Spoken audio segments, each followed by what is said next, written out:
Hi friends, ഇത് കോഴിക്കോട് കക്കോടി ചെറുകുളം റോഡാണ്. Cherukulam തലപ്പുറം road bus റൂട്ടിൽ നിന്ന് ഒരു 50 മീറ്റർ. ഇത് 5 സെൻറ്റ് സ്ഥലവും നേച്ചർ സ്റ്റോണൊക്കെയാണ് ഫിറ്റ് ചെയ്തത്. 4 ബെഡ്റൂമാണ്. കയറി വരുമ്പോൾ ഒരു സിറ്റ് ഔട്ട്, ഒരു living room, dining hall,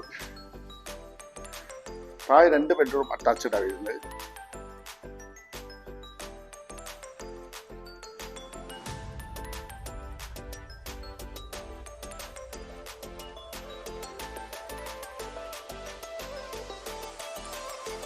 kitchen, work area, ശുദ്ധമായ കിണർ വെള്ളം. മുകളിൽ വരുന്നത് 2 bedroom attached hall, open terrace, balcony. ഈ വീടിന് ബിൽഡർ ഉദ്ദേശിക്കുന്ന വില 72 ലക്ഷം രൂപയാണ്. നെഗോഷ്യബിൾ ആണ്. നിങ്ങൾ ഈ സ്ക്രീനിൽ കാണുന്ന നമ്പറിൽ കോൺടാക്ട് ചെയ്യുക.